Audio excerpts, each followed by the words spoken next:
Hey, everybody, and welcome to Aligned Anyway, where we're two friends, different worlds, aligned anyway. I'm Josh, your co-host. And I'm Tiffany, your other co-host. Now, before we dive into today's episode and what we're going to be talking about, Tiffany and I just have to get, something off our chest because of the weeks that we've had. I figured that, well, actually, I didn't figure. We were about to record, and Tiffany said, guess what? We're doing a drunk episode, baby. And she had her bottle of wine, and I was like, I need some warning. So I'm down in my fridge and I'm trying to figure out what the hell I even have because I don't really drink that much, everyone. I really don't. And I happen to find tequila, for the person that doesn't drink that much. That's all I have in my fridge. And then I have to think, because I'm such a pussy, I'm like, what am I going to be chasing it with? And all I have is a cream soda. So we're going to keep it basic white bitch tonight. Tiffany, what are you drinking for the people? So I am drinking Douce because that's all I had. Douce is not my normal pick. I usually go, like I said, or like Josh said, I brought over a bottle of wine, but when he came back with tequila, I felt like he leveled up. And I was like, oh, well, let me just match your energy because that's what we do around here.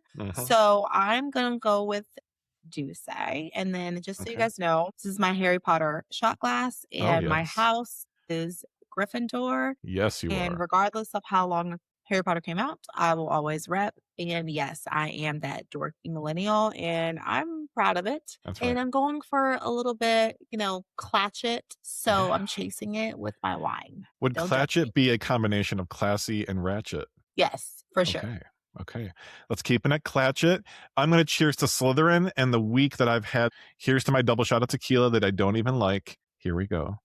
Air cheers. Cheers to keeping it clatchet. Clatchet. Clink. Oh, God. I know, I'm scared. Oh, see, sorry, guys, for my face, but Mine too. Oh. It's been a while since take shots. Like I said, I brought over the bottle of wine, and then Josh here decides to go get tequila. I wish I had wine. I wasn't even planning on drinking. You got me. You got me on a Tuesday night. Blame him for this face. Sorry, y'all. Boy. Well, now that we've done that. And then I'm going to keep it balanced with some water. Ooh, that's a good idea. Let me hydrate the tubes before we get diving. Yes, that feels better. We old now, so better? Balance feels is key. Nice. Yes. Nice and hydrated. Refresh. Exactly. Right. All right, listeners, viewers, all you amazing people out there. Today, for episode 6, we're going to be talking about one thing and one thing only. Yeah, right. That's not what we do here. Just kidding. We talk in circles, so you just got to keep up. You just got to keep up, or you really can't listen because we're just a big mess. So we apologize, but really not sorry. You know what I mean? Not sorry at all. Not at all. But today, I want to talk about success and success sounding like a goal until you actually get there. Because nobody really prepares you for what it changes.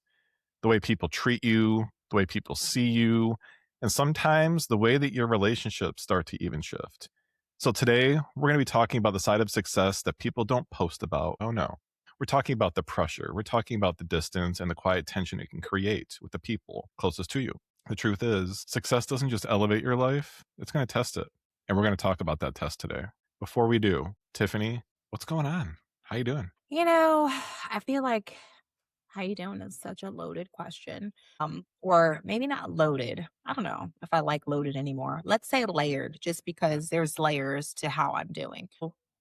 Right now, I'm doing great. And I say that because honestly, just having you to bounce ideas off of when I talk to my other friends and they're giving ideas and examples and trying to find ways to help bring my passions to life. I'm just so grateful for the community that uplifts and supports me. So I really love the topic that we have today to kind of be able to delve into it and talk about it. But just doing really good, just getting back into the workflow. I had my bonus daughters here for spring break. So we got to have some fun.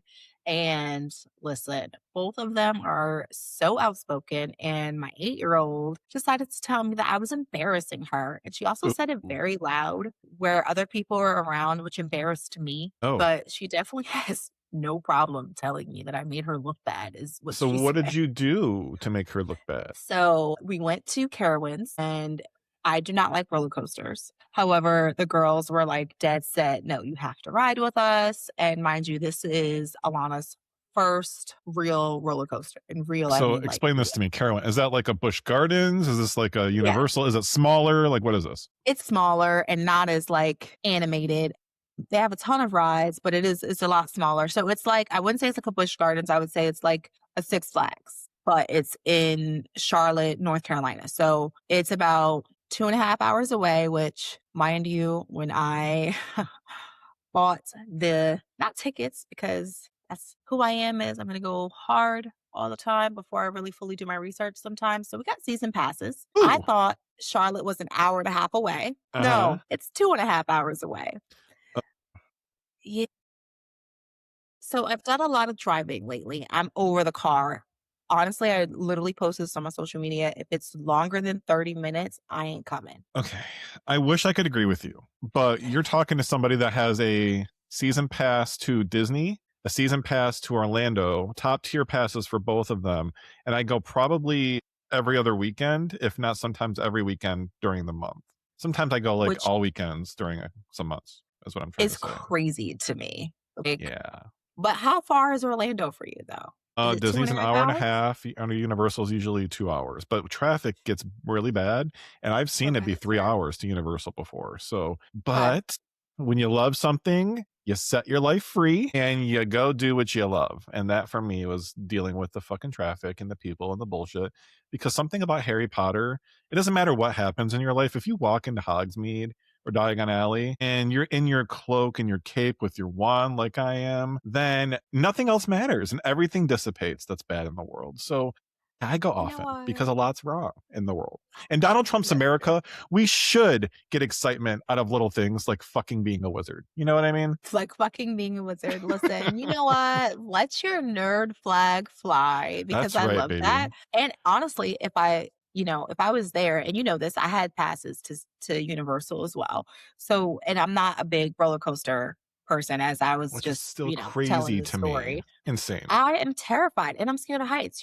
I was scared when Don and I had nosebleed seats for a basketball game. I forget who it was that was playing. He's really into basketball. And I didn't realize these were nosebleed seats. And I was terrified to go up the escalator. Okay. So just keep that in mind. That is my fear. I fly on planes all the time, but I definitely take an anxiety pill before I go on because I'm terrified. This just is what it is. Mhm, mhm. So I would go just so that I could have a butterbeer and like chill out because it made me feel good and it made me Yeah, feel like comfortable and I yeah. loved it and it was just so fun and magical and I've been obsessed with like magic since forever. I am a diehard charm fan. I'm like one of Oh, those like yeah. dorky ones that comments on the TikTok videos about like what should have happened and alternate things. And actually someone blocked me because they totally told the wrong story about when Paige came into the picture. But I digress. If you don't know who Paige is, I'll explain later. But anyway, they were incorrect. And I corrected them because I've watched it, I don't know, 80 million times. It's my comfort show Mhm. and let them know. And then they blocked me, which they were just mad that I was right. But How anyway, we're charmed, like, how petty are we? Really? I know, right? So But stupid. Alana was embarrassed because we went on this little kiddie roller coaster. It was still high, to be fair. Okay. She's just a daredevil and nothing scares her because I get she's it. 8. And nothing scared me when I was 8 either. However, as I've gotten older, a lot more things frighten me. So I screamed and I might have had, a couple thug tears come down. And she was like, "You're making me look bad." Pardon me. And honestly, I was, like, offended, like, "How dare you say that to me?" But then also I was proud. I was like, "Go off, queen." Okay, get it. 2 snaps. I I That's constantly, funny. like, as I'm going through and you guys already know this because 'cause I've talked about this, but basically I became, like, Insta bonus mom. And as I'm going through these different things in motherhood, I find myself, like, this role of duality, like, wanting to be the cool aunt, but then also being like, "Oh, maybe that's not okay," right? Like, maybe I shouldn't have laughed at that. Sure. Like, literally I think I had some music playing in the car and it was not saying the best of things. And like me and Alyssa and Nana are like dancing in the car.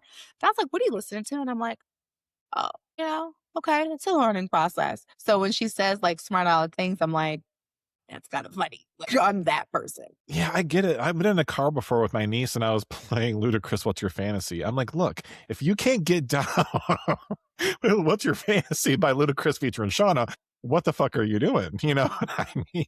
How old is your niece? Yeah, she was like 5. But look, she didn't know what that stuff meant. This was years ago. But she didn't, she doesn't know that you can lick until you head to your toe when you want to move from the bed down to the flow. I wanna You make it so good. I want to leave, but then I I wanna gotta. leave, but I gotta then what's your She's not gonna know. Listen, we were My listening to that sister when I was wasn't like really 14. pleased, but it was like fine. She's a great girl. She's living a great life and she's healthy. She's turned out just great. Exactly. Have a little Absolutely. fun. Yeah, why You not? know what we were listening to when we were younger? Like when our parents' music was playing, I was just telling Don this. I'm like, okay, yeah, our music was bad, but our parents' music was also bad. So They was just bad, hoping we so didn't catch bad, it. so bad. But I feel like our music is still good. Like people still like our music for the youngins, Like for I example, the agree. Pussycat Dolls are, and the comeback is a thing, right? Like Pussycat Dolls are coming back to concert, which by the way, I landed tickets for that shit. You know me. I know you always got tickets to a concert. But what I will say is this world is capitalizing on millennials' nostalgia because Mm. we love some nostalgic shit and they're And I will capitalizing on pay that. some fucking money. Me I will too. drop it. I will drop it. I don't care. Because I'm I about don't to go to San Francisco so that I could visit the Charmed Manor. What's the most you spent on a concert? Let's get real. Actually, I don't. You know how I am. I'm not really like a concert person because I'm not good in crowds. I get like really anxious and my anxiety turns into anger and then I be trying to fight people. It's just Ooh, not, okay. it's Not the not, reason to go to a concert. Yeah, okay, maybe you stay home. That's it's not the fine. best. Yeah, that's cool. So I don't really spend a lot because I typically like lawn seats so that people aren't like up on me. I think the most I spent on a concert is maybe like $100. Okay, yeah, so next topic. Well, that was and honestly, it was less than $100 when I got the tickets, but I ended up paying for VIP because it was too crowded in the general population. So when I got there, I paid a little extra for VIP. It was Jessie Reyes. You know, I love her. That's my girl. Goliath is my song. And my sister put me on her. And she's not really new, but she's just now started to become mainstream, but she's been around Mhm. for a while. Yeah. And when I tell you, I was just vibing out with strangers. My sister-in-law was there and her daughter was there, and they were like, "Tiffany has no fear." Like, they really got to see how much of an extrovert I am. So, yeah, not much at all, but I have been to a couple concerts, but I'm not willing to spend a lot of money on them. But the better question is, how much have you spent I knew we were on a gonna concert? once yeah, I tried to change the topic and you're like, "Yeah, that's funny. Yeah, No, no, I'm gonna no. not we're not doing that." Okay, so Lady Gaga was just here in August, right? So that is I would say my number 1. I have a lot of artists that I would I know that's consider. your girl. Lady Gaga and I have a connection, It's just something about us. We just have a thing. And it was also like I was in the doghouse. I got to be real. There was some things I did. I'm not going to discuss them, but I was in the doghouse. Okay. I owed my husband gifts. He's obsessed with Lady Gaga. I got floor seats and it was to her new Mayhem album. We were like real close. I mean, I literally was like probably 20 feet from her. I cried most of the concert. She is such a performer and she was live the entire time. Not a lot of artists can actually do and say that. And it's something about the connection she has to her fans and especially the LGBTQ community. She just Yeah. really has these allyship that just really brings me in, and her music is just written all by her. It's authentic, and whether you like her or you don't, you can't say she's not talented.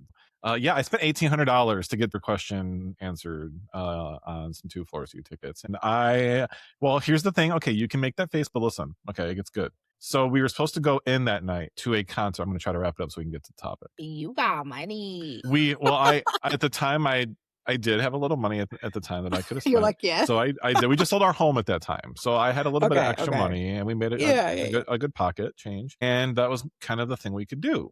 And it was like a Oof. once in a lifetime thing. I'm like, look, Lady Gaga doesn't come to tour very often. Like I need to do this.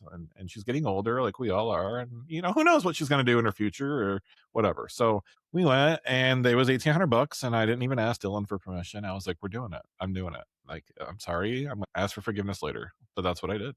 And he was happy. He was like, oh my God, can we do this right now? I was like, yes, we can. We're fine. We're good to do this. This is an experience. I'm into this experience phase right now. And the Yeah. entire time there were songs that him and I like held each other to, and we cried together. Like there was moments in there that I wanted, that I was trying to accomplish, and we got a lot of that. And we had some really good conversations afterwards. And it was a really good week. It was a really good weekend. The whole week up to it, and everything was really fun and exciting. So the concerts are my thing. I'm into them, which is definitely part of my story right now.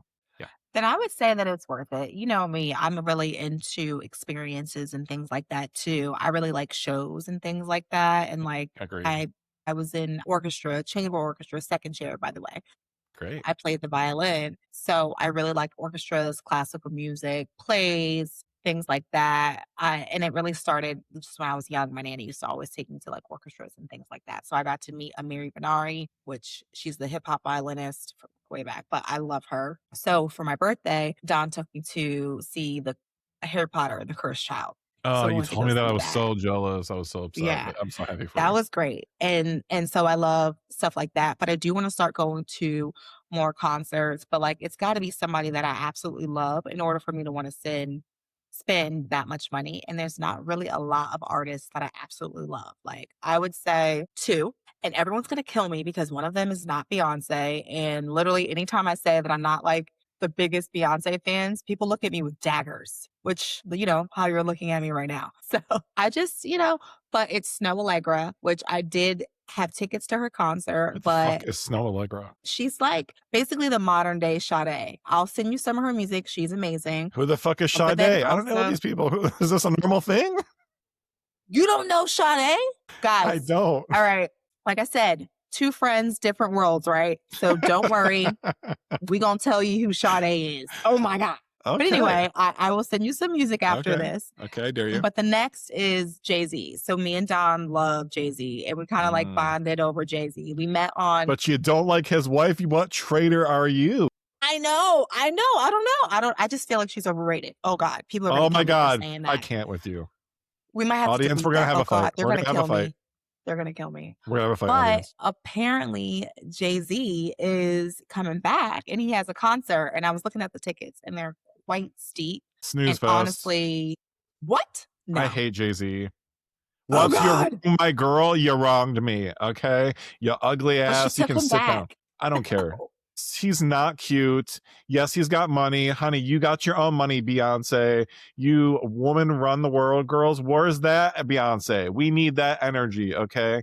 Bring it back. I need that. I'm not suggesting she gets divorced. I'm not progressing that narrative. I am just saying I like that Beyonce and her You're like, lemonade "I'm just album. saying Beyonce." Well, I'm That's it. just saying, and you know what? Beyonce will probably be at his concert, so I'll see her, but I'm definitely contemplating like, okay, this might be a big purchase that I wanna get, and it's worth it because, he hasn't performed in a while, he hasn't had anything new, and it's like, this might be a once in a lifetime kinda deal, Mhm. so I'm definitely contemplating that, so that may be the next kind of experience driven thing like I gotta do. All Cause right. it was funny. So like when me and Don met, we met on Facebook dating. And I had put on there that I like Jay-Z and what what's the song that I like? And he kind of made fun of me because he was like, it's such a mainstream song, but it's like Jay-Z's rapping and it's also rock. And I can't believe I can't remember the song right now. Say that again? No, sorry. So it's rock too. Yeah. Jay-Z and Linkin Park. Okay, yes. And that's kinda how we connected, so I'm like, "Alright, I do wanna I just want that the same experience you and Dylan had, I wanna have that too," and I feel like we could have that there. So that might be what's next, but of course, as always, audience, we digress. You know how this We goes. do, we do. We do. We need to get to it. I know. We could Alright. talk for hours. We're going to get back to success changing everything. I have some questions for you that I have prepared. I'm sure you have some bounce backs for me in return. And that's what this is going to be about tonight. We're going to get real. We're going to get deep. We're going to get you thinking, audience. We're going to get you hoping that you can make some changes. And when you walk away or drive away, or wherever you are listening to this or watching this episode, that you are able to have some reflection and hopefully analyze yourself and your circle of people that you trust and have some takeaways. So I guess my first question for you would be dealing with identity shifting. Okay. So do you think that success actually changes you, or does it expose your darkest personality flaws that were already there? I saw something like a meme or something kind of running through about the idea that success brings out the darkest moments in you. But to be completely honest, I don't feel like that's been my experience. I have been around several people where success brought out the humanitarian in them. Success brought out the giver in them. Success brought out the connector in them. Let me put you on. I know this person. Let me help you with this. Let me show you this. So, in my experience, I feel like I've seen success bring out positive things in the people that are experiencing the success because of the amount of work that's gone into it. And I work with a lot of entrepreneurs. So I have got to see these people have a dream and turn that dream into dollars. So they never feel like they have to work a day in their life because they're following their passion. So I feel like because I've worked so closely with so many entrepreneurs, I just have this level of sheer and utter admiration for the work that they put in, the people that they connect with, and their want to be able to put other people on. And when it comes to like, I could just give an example.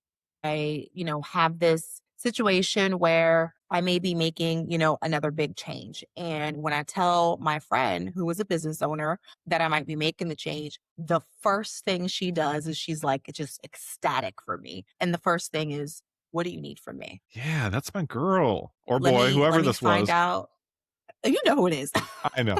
But, you know, Whatever you find out, she's like, "Oh, let me see if I can get you a discount. Let me see who I know. Let me see who I can hook you up with. Let me see who I can put you in contact with." And you know this, but I published my first book in 2023, and that came from other people putting me in rooms that could help me to grow. So I've had some really awesome experiences as it relates to success and other people wanting me to succeed and wanting to connect me to people that could help me succeed. But to your point, I do see where sometimes success has made people cut you off or their true colors showed, and you realize, like, wow, this person was only with me for as long as I was benefiting them. So an example that I can give is, and I've told Don this, but I really suffer from a lot of trauma from previous relationships where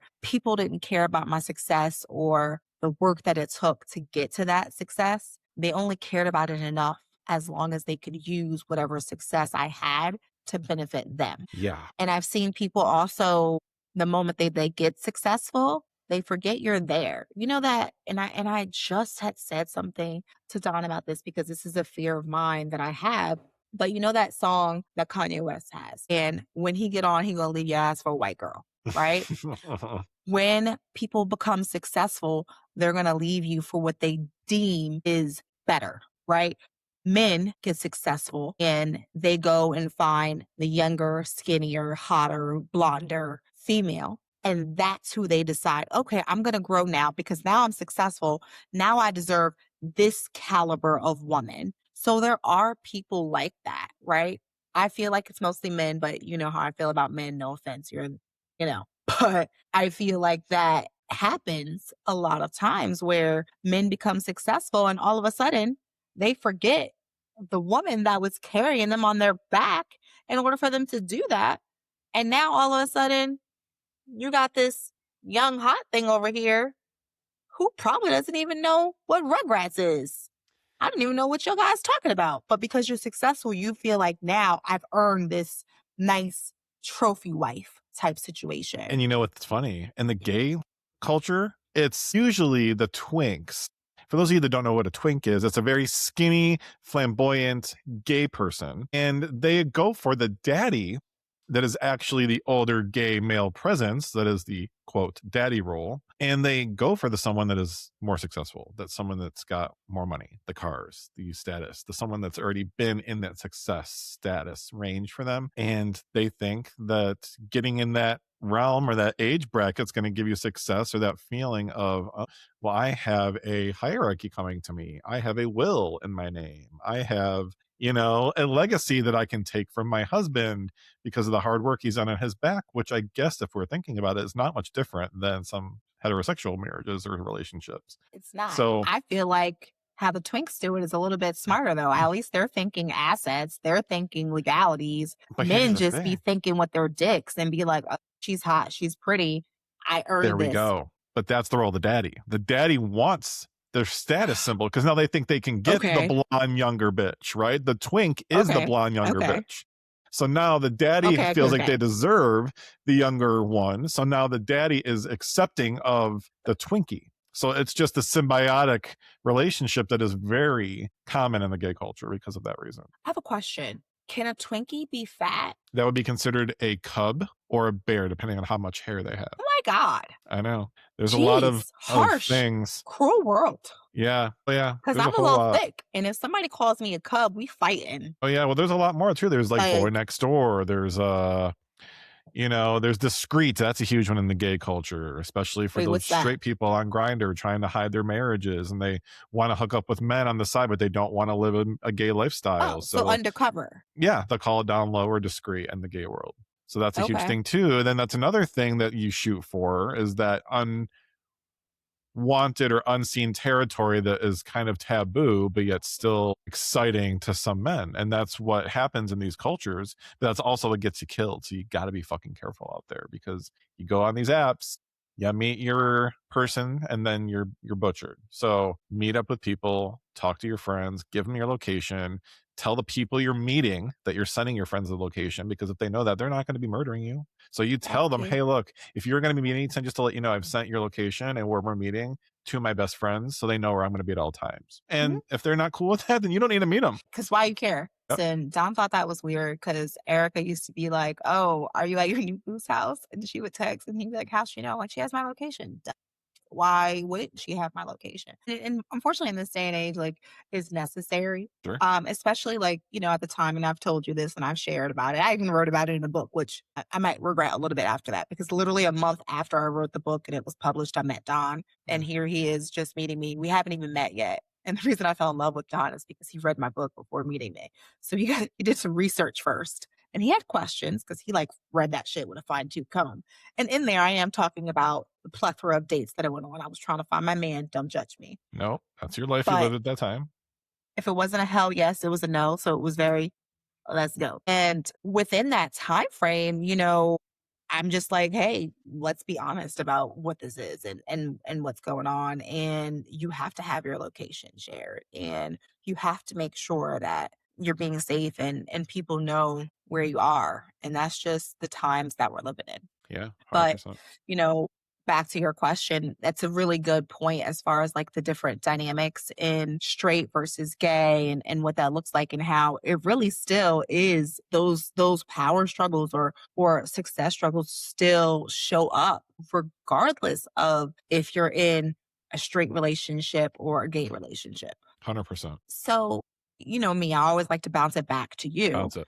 So, for you, when it comes to success, do you feel like you have changed? Do you feel like your behaviors or your patterns or the people that you decide to associate yourself with changed when you leveled up or when your tax bracket got a little bit higher? I feel like I become more giving, which becomes me feeling more taken advantage of. Yeah. For example, I earn a little money and I start like buying people shit or giving them gifts or taking them on experiences, or maybe I'll take a whole dinner's worth of friends out and I'll be like, dinner's on me. Well, great. I'm They like, love that. But then at the same time, they're going to later on go, huh, so he's got the money to take care of this table. Okay. Noted. So Mhm. and people think like that, but the innocence in me is going, I'm just taking my friends out for dinner. But there's nasty people out there that are going, clock that. You just paid $200 for a dinner and it was no problem. Next time I go out to dinner, I might order a whole bunch of food thinking this might come back to me and I might get this paid for again. But that's also the cynics in me, like the pessimist going, well, maybe these people want the worst. Or maybe that's just my fucking anxiety getting the best of me and going, okay, you need to really calm down, dude. Like, this is not actually happening. And people really are here at this dinner to try to enjoy your company, and they're actually appreciative of you buying this dinner. So I battle that a lot. So, but for me, like, how do I change? I don't think my personality changes. I think my confidence gets a little higher, which can be a little dangerous, I guess, I suppose, because then I become a little more mouthier than usual, which is real dangerous because that's already at all time high. And then I start That's to real.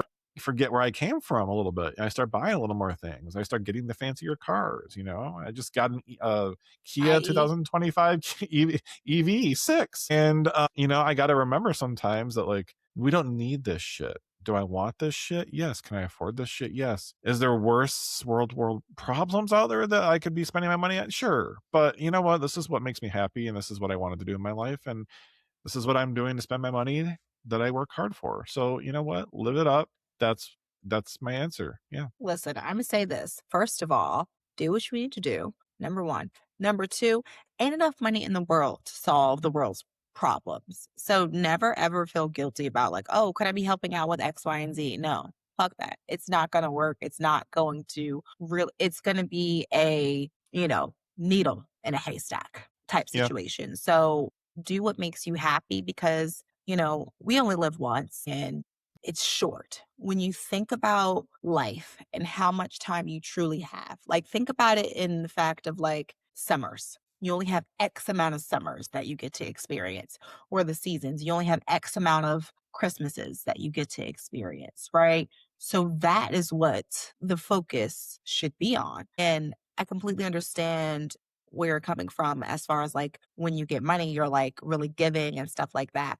But I want to ask you this a follow up question. When you're giving, is it for you and your ego, or is it for other people? If I have to analysis it or analyze it, I would say it's a little bit of both, but mainly Oh, for me that's real. Okay. because, yeah, it is because part of me feels like, I want people to show up for me. So I need to tell them or show them that I can show up for them. But then I also get my expectations all the way up here with that type of mentality. And then I really get my feelings hurt because then I go, well, shit, this shit's not getting done for me. But also, the expectation is not that all people do that. I then set that expectation by doing these things for people. And it's not fair to them. It's not fair to them. And I know that. But still, when you're doing something nice and all you're looking for is a thank you, and sometimes you don't even get that when you're doing nice things for people, it's like, fuck. Like, I'm not asking for you to take me out to dinner, but can you at least go, man, I really appreciate you taking me out to dinner. Thank you so much. Like, how hard is that? Like, I look forward to those moments. That kind of shit gets me satisfaction and gratification. We are the same. Oh my gosh. It's so funny because, like, I'm the same way.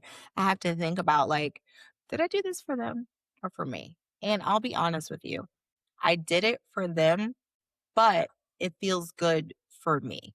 Right. Like, my love language is gift giving, getting and receiving. So, really, I hate to say my love language is gift giving because I don't, it doesn't necessarily have to be a gift or like something expensive. It can be that you thought about me. You could even write me a handwritten card or like a note, just something that shows that you thought about me.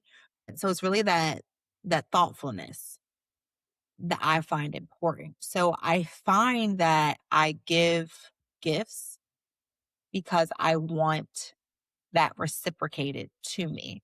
So my love language, I wouldn't say is gift giving per se. My love language is reciprocation.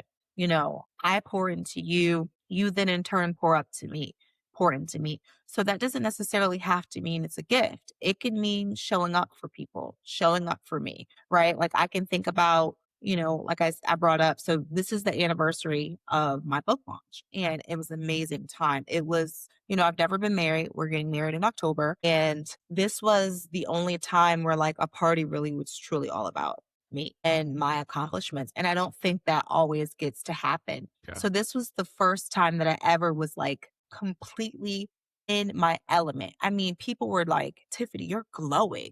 This is what you're supposed to be doing, right? Like, this is where you thrive. And people were intrigued by the fact that I did it And I finished the book, intrigued by the stories, intrigued by my boldness to be so honest and forthcoming with that. And it felt really good to open up the pages of my diary and let everybody read and not give a fuck. It Mhm. was a certain level of freedom that made me glow from the inside out. It was to date the best day of my entire life. And all I could think about is where are the people that I really truly care about? Why aren't they here? I'm grateful for the people that were there, but there were some heavy hitters that either didn't want to maneuver their schedule to make it happen, right? Because I'm a planner.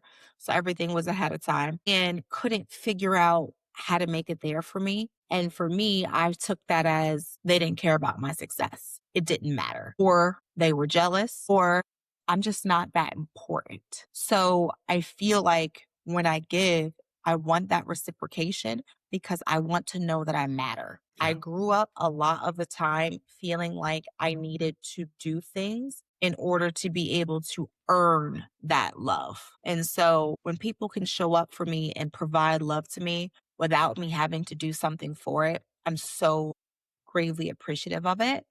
But I kind of look at success as who shows up. And for the people that don't show up, I start to wonder, why didn't you show up? What stopped you? Especially when, social media tells all, right? So I can see that you showed up to someone's baby shower or you showed up to someone's wedding. So because I'm not having a baby or getting married, I'm not important. You make priority for the things you want to prioritize. And I've always been so firm on that fucking statement because I yes, to your point, like there's times where I have friends that are like, "Oh, I just can't make it. I don't feel well." Which you know what? All power to you. That It happens. happens. But Yeah. then there's also those friends that are like, "Oh, I don't feel well." But then I'm gonna be at Betty's baby shower or whatever the fuck else you're doing. You're lying. You can't just be real enough and go, "Look, I can't make it today. I'm sorry. Something else came up. I made other commitments I didn't realize. I have to go to this baby shower. My apologies. Love you. Let's make it happen." And then I see you at the baby shower. I'm like, "Oh, that justifies. That's valid. Okay." But don't be a fucking conniving bitch about it. Like, just be fucking real. You know what I Let's be mean? real. Just be Like real. I've started to tell people like I don't have the mental capacity to take this Sure. on right now. That's real. And that's real and that's Yeah. okay. I still love you and I want to be there for you and I want to support you. Let's go out to dinner and I'll celebrate you later, Uh-huh. whatever the case may be. But like I just can't be around a crowd. And a lot of the times that has nothing to do with you, but everything to do with my mental health. I Mhm. might have struggled getting out of bed to go to work, but I don't have no choice but to go to work. Right. But to do anything after that, I'm overstimulated and I can't. There was a time, and it's funny because it was around the same time because I was doing a lot of the networking and I was trying to show up for a lot of people because I put my self worth was like graded by how many people felt supported by me. And the Mhm. more support I provided other people, the more I felt needed. I'm glad you said that. That actually brings me to my next follow-up question. So you're probably going to answer this, but have you ever looked at your life and thought like, I don't even recognize this person anymore because of the way that you condition yourself to behave differently and not even recognize it? I think I felt that way several times in my life. And I feel like that's like a normal thing where you're going through different phases of your life and it causes you to have to kind of readjust or revisit yourself and look in the mirror and be like, okay, who am I now? I'm changing. And I can say that now that like 3 years ago, I was not the same person I am today. And I thought that was a bad thing. Like, oh my gosh, I gave up on this or I changed or whatever. And really, that wasn't the case. I'm adjusting and I'm kind of growing and I'm leveling up and I'm maturing, right? And some Yeah. things that I used to think was like who I was or was really important to me or made my life feel fulfilled really was just a place saver for that time in my life to kind of prepare me for where I am right now. And I'll say that as like, I was just talking to my therapist about like how things used to be when I was single and living in downtown St. Pete. And I was like, I had this really healthy group of friends and I had such this great support system and I was going out to eat all the time and all these things. And she was like, were you happy? How much were you drinking? And I was like, pretty much every night. How much do you drink now? I don't know. Not really that much. So you don't feel like you need to? No. Okay. So would you say then that would kind of mean you're happier now than you were then? Maybe you just need to understand this version of you instead of trying to live in the past version of you, thinking that that was the version that you wanted. And I was like, Ouch. Dart thrown and aimed directly. damn, bitch. Like, okay. Like, all right. I'm glad I hired her back. She'll keep it real. So Uh-huh. okay, Right, right. that's cool. So that just really told me that I'm the same person, but I'm in a different phase of life right now. And, I'm 37 and Facebook keeps telling me I'm going through perimenopause, which whatever the fuck that shit is, because I didn't hear about no perimenopause when my mom was going through this. So I don't know. I just feel like they be posting all this shit about what I'm going through just so that I could buy more pills and vitamins and all that shit, which I ain't gonna lie, I do be doing it, but still, it's all consumerism. But anyway, we won't go there. It But is. I feel like we all go through different phases of life because we hit different levels, different growth, right? My job has changed, the money I make changed, the where I live changed, which that has an effect on your personality and how you go about things. Like I live in Raleigh now and there's just not as much things to do as it was in St. Pete. So that's going to change things too. Yeah, definitely. So I think I had to learn that just because I'm in a different phase does not mean I'm a different person. It means that I now have to kind of adjust to who I'm trying to grow into. And I think that's what growing pains are. Like kind of realizing like who am I now? How I responded to things back then doesn't really fit my life now. How I responded to things before is very different. I was single, I was living by myself. I needed to have a thick skin. My forehead needed to say, "Don't fuck with me, bitch." Now, how do Now I can kind of like chill a little bit. Like when I'm with Don and doing things, I'm kind of like, la, la, la, la, la, la, la, la, la, right? So it just adjusts to how your life is now. so speaking of now, how would you say that success changes in relationships based on the differentiating of people leveling up at different moments? Because maybe you're at a high peak right now and maybe the partner's not, or maybe the opposite. Maybe your partner's at a high peak and you're at a lower point. So, what does that look like for you in trying to even the scale out a little bit so it's not so leaned one or the other? I feel like if I'm being honest, I don't ever try to even the scale out Tell because me more. it is what it is. I do what I do. I work my ass off and I'm not going to dim my light for anyone. So there's no evening the scales. Either you level up with me or you stay there, period. And I have been in situations and past relationships where I was leveling up and the guy was deeply threatened by it. I And was going to it say it's would a lot of pressure cause, being with someone like you. right, it is. But pressure makes diamonds. And if you ain't a diamond, Ooh, get the fuck up out of here. ooh, and diamond shine, honey. Exactly. Like I don't have time for that. Like Yeah. if you're going to be with me, you need to know and that's whether you're my friend, you're my spouse, you're my sister, you're my whatever. Like if you see my family group chats, we are all extremely ambitious people. Like you're going to level up. Period. And that doesn't necessarily mean monetary. That just means leveling up could mean that you decided to quit your job and open up a coffee shop because that's your passion. Yeah. Leveling up means that you are willing to root on yourself. You are willing to believe in yourself. I don't give a shit if that means that you quit your job, now you're broke. But what I like is that you're trying and that you have purpose. So that's what I mean by leveling up. That's what success looks like to me. And I was with men in the past who would see me level up and feel threatened by it. And Mm. I'm now with someone who sees me level up and they're fueled by it. Like I level up and he's like, word, say less. Okay, let's talk about this. And we have these great moments where we talk about interviews that we've been on, how we answer questions, how strategically we're going to change something. Those are the type of conversations that I need to be having if you want to be in my circle. And if me leveling up makes you feel less than, that tells me that you don't have the mindset to be able to be in my orbit. My mom always told me to hang out with people on or above your level. And what people fail to realize is that level is not money. That level is how you think. It's I all was your taught mind from a space. very right. I was taught from a very young age that how you think and what you say matters. What you put into the universe matters, right? And how you think affects your perception or your perspective, right? So if you can't think on a higher scale, I really can't fuck with you. I don't know what we're going to talk about. Yeah. You can't talk about what you So, did for the weather yesterday, you know what I mean? Like, what the right. f I Like, need some surface I need some more than surface level deep shit, like, we need to get to the deep. And which reminds me, you used to have these game nights at your house. oh God, You they know what I'm took gonna some get to. therapy session. You know what I'm gonna get to. So Tiffany, everybody hosted a game night, right? And I thought we were coming in here for some Monopoly, maybe some Twister, maybe some spin the bottle. Who fucking knows what we're doing, right? Spin the bottle in No, eighth I'm just grade. kidding. I'm just being stupid. We were in there just having a good time. We're vibing. And somehow, some way, one of her guests starts like asking a bunch of like random, pretty direct, deep questions. And people are directly answering them back, and me included, because I'm that bitch. And it just kind of like started going around a table of like 20 people, and we're just like boom, boom, boom, question here, answer here, deep here, relationship here. This is what's affecting me here. Oh my God, we're having friend therapy. What the fuck is happening? We're supposed to have game night.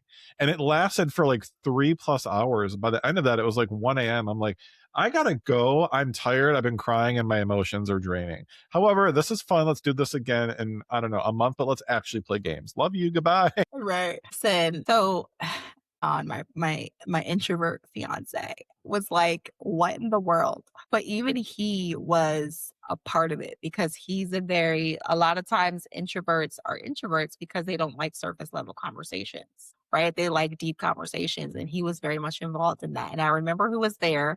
It was, so you know how I said I networked a lot. So this was someone that I met from a networking group, and her husband were, I believe they were starting a podcast, and it was a relationship podcast. So that's why they had asked the Understood. questions. It was kind of just research, and I'm the right type of person to do that with because majority of my friends are on the same level as me as far as like deep thinkers, open mindset. A lot of my friends, as you guys mentioned, to sit and tie my friends here, you guys just assume she must have been a coworker because all of my friends are always my work people or like or entrepreneurs because I've Yeah, met them through work. that's true. I did assume. So I did assume. you did. You're like, oh, okay, she must be from her job. And it was like, no, actually, I Mm. met her in the hair salon. But that was one of like the best nights as far as like it really made me feel like, damn, I really created this amazing community. And pictures just came up about that this past week because it was the anniversary of it from 2 years ago, Oh, cool. and I'll send them to you. But like we're all outside on my patio, and we have people on you and Dylan were on a swing, and we have like the chairs out, and it was so cool to see because it was like all of my current coworkers, my past coworkers from my previous jobs, like just like these connections that I really formed and kind of and kept close because these are people where I value their opinions, Yeah. and they're amazing people. And those are the people that, and all of them, I will say, each and every one of them is successful in their own right. Because you have to be surrounded with the things you want in life. And I know that sounds terrible, but you can't hang out with a homeless person while you're over here trying to evolve and trying to No. elevate. It ain't gonna work. I'm sorry. The dynamic is not there. Obviously, that's a very polarizing example. However, I felt like that's a good dynamic because you could have a friend that could have it all and they could be homeless by making some stupid fucking decisions. And then now you have to be the successful one trying to navigate this dynamic of how do I support this person by also like not feeling bad for my own success because they decide to fuck up their own life. You know what I mean? Mhm. So there's still that dynamic too. I mean, I think it's important too. This is one of my favorite quotes that I will forever and always, never, ever, ever, ever, ever forget. It's not the water that surrounds the ship that sinks it. It's Mm, the water that gets in, right? So okay. who are you allowing in your circle? Those people may be around, but you cannot be letting everybody in your house. You You can't. cannot be letting everybody in your bedroom, right? No, Like you you could be cool can't. with those people from afar, but if your mindset's got some holes in it, and you can't see beyond certain levels or you can't see the iceberg, I can't fuck with you. Yeah, we can't fuck with you. Can't do That's it. just it is what it is. We can't It fuck with you. is. You're not my people. So maybe Exactly. find your boring ass people in a corner somewhere. Go to the library, read a book, don't talk to them. I know what you got to do, but you ain't coming to my game room, my game night where we're exploding in emotions. Exactly. And listen, the last time I had a game night, it was legit a game night. And I was like, oh, I was a little disappointed. We're not doing the feeling thing? Okay, guys. All right, cool. No feelings thing. It's Noted, what's noted. funny. My the thing that my bonus kids say about me, like one of the things that they learned first is Tiffany's going to talk about emotions. Yup, yes, the And fuck I am. But you yes, know I what? I am. was so proud because I took Alana to the bookstore, and the book she picked out was explaining her emotions. So it goes like, "How do you feel?" And then when she got upset, she was like, "Can you read my book? Like this is how I feel, and I feel this way." And she's 8. And for her to I be able to love express that. yeah. So for her to be able to express, "I feel anger, I feel sadness, I feel this," and then explain why. I can't even imagine how much better I would be as a person if I was allowed to feel as a kid. When I was a kid, what you upset for? What are you stressed out about? Did you have to work all day? That's what I got. I didn't get to talk about my feelings or my emotions or why I was mad or why I was sad. So for me, I'm really big on like I'm going to break generational curses. And 100%. regardless of whether they're my bio children or my bonus children, I want to instill whatever I can to make sure that they have the best possible chance and don't have to go through the same pains that I went through. And Yes. so talking about feelings is important. That's why we got a fucking podcast. Shit. That's right. We do. Because those generational curses, they fuck you up and they leave you in therapy, drinking wine, doing double shots of tequila, having a podcast talking about these very things that are causing us to have these alcoholic snafus, if you will. Listen, But trauma creates success that's right. if you know how to wield it. You know, Because Khalid, the trauma made me artist. funny. Let me tell you, if you're into Khalid, and if you're not, you should be. Go listen to his newest album. It is absolutely fire. He's fantastic. Khalid came out of the closet. He was outed by an ex-boyfriend. And in that kind of environment, being a famous celebrity in a very public way, you are now having to go with the fact, shit, my life is not the same. It's never going to be the same. I'm going to lose people that I thought loved me and that I loved. I'm going to now be abandoned by the fans that loved me because they had a vision of who they thought I was as an artist or person. And now I have to be left with what's left out of that bullshit and pieces. But he goes, no, no, no. I did that. Yes. But I also took that fuel and energy and I made it into the most amazing album and work that I've ever done in my life. And what I did with that was I went, look, you can out me, you can try to betray me, you can try to sadden me. What you're not going to do is take me down. And I'm going to make beautiful fucking music out of that. And he did.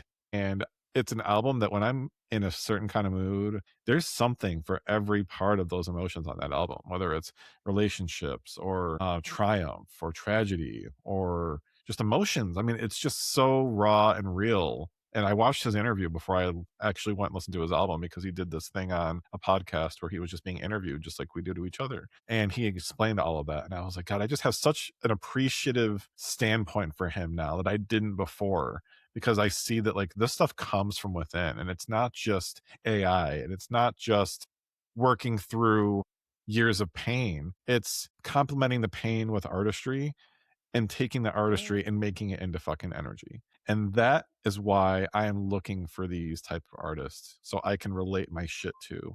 And he does that for me. So I know that was off topic, but still very relatable. I can appreciate that. It's funny because, like, I was talking to Don earlier, and I'm like, some of the most outstanding artists or creatives are typically people that have had a lot of trauma or also have mental illnesses. And, Yeah.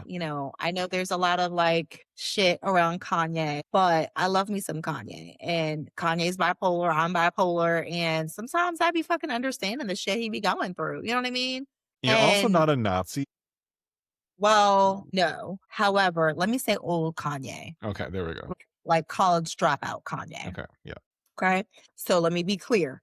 But that is like being able to take your trauma, process it. Like, think about some of the comedians, right? Mm, A lot of the funny shit comes from trauma. yep. A lot of the way that I cope is like funny memes back and forth about some of the traumatic shit that my siblings and I went through when we were younger.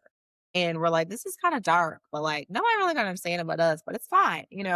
That's why I write poetry. I wrote a whole book of a diary of my deepest, darkest thoughts in a poetic way to be able to really explain that. And so trauma fuels a lot of things. It just depends on how you bottle that shit and how you distribute it. And when it comes to success, right, I feel like it's the same thing. How do you bottle it? How do you distribute it? And I think that really depends on your mindset because you could become successful and you're a piece of shit.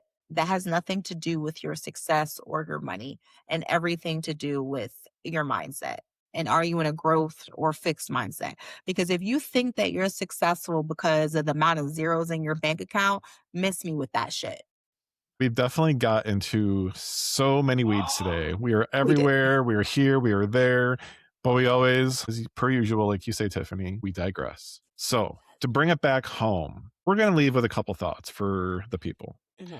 My thought for everyone is I want you to think about a quote I found online today. Success will open doors, but it will reveal who's meant to walk through them with you. The hardest part isn't getting through those doors. It's accepting that not everyone is coming with you through them. So I want you to think about when you level up, take a look around. Who's coming with you on that journey? Who is worthy of your leveling up? And who do you become once you do? And would you look at the mirror and go, I'm happy with who I've become? Tiffany, what thoughts do you have? First off, I love that. And I will say, I can finally say now that I'm happy with who I've become because I am walking and living in my true, authentic self and in my purpose unapologetically. I ain't Yes, you sorry are. for shit, Yes, you aren't. period. That's right. And it causes me to think and kind of, and, our podcast is called Align Anyway. So everything that we talk about, everything that we discuss, the things that we come up, you notice how they all align, right? So that leads us into episode 7, which will we be discussing who are you without the title. So strip that and who are you? And do you still find yourself relevant? And how important is relevancy in this era of social media and always trying to keep up? I can't wait to unpack that one. That one's going to be fun. Mhm. Everyone, thanks for listening. Thanks for spending your time with us. We appreciate you and everything that you do. We hope you have a great week. Do something positive. Don't be an asshole and come back next week. Give us a listen. Give us a watch. We appreciate you. Have a good Don't night. be an asshole. Bye. Bye.